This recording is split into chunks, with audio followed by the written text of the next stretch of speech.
In the heart of Kodo Ward, Wushishi local government area of Niger State, a community battles to keep hope alive. Despite their determination, the Kodo primary health care facility remains a shadow of what it should be. It didn't have toilet, labor room, dispensing room, and even immunization site. No one wants to even visit the facility because the facility have scratched everywhere. Everybody are feared that if I enter here, the whole roof will fall on me. A month, you cannot even have more than 10 people come to visit a facility because everybody is scared. Humans are not be coming to the health facility. Community members in Kodo have gone above and beyond, contributing money from the sale of their farm produce to repair the facility, yet their efforts cannot address the deep-rooted challenges. With just one community health worker and 3 volunteers, the facility struggles to serve Kodo and neighboring communities like Kaliko and Kanko.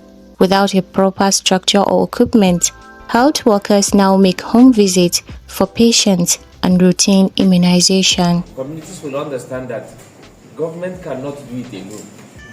So we must do our part.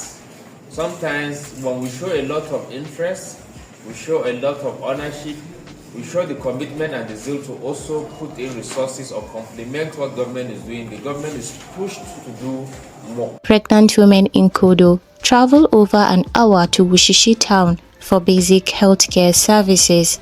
The lack of infrastructure and resources discourages many from seeking timely medical attention. Over time now, the community members have been able to come together, to join their hands together, to do some little renovations in the facility. Yes, the community have done a little renovations, but if given the opportunity, we would like government to intervene, the total renovation of the facility.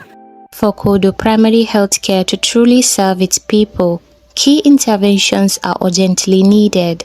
Expanded infrastructure and laboratory equipment, solar or electric power supply, clean water and sanitary facilities, and also adequate health personnel.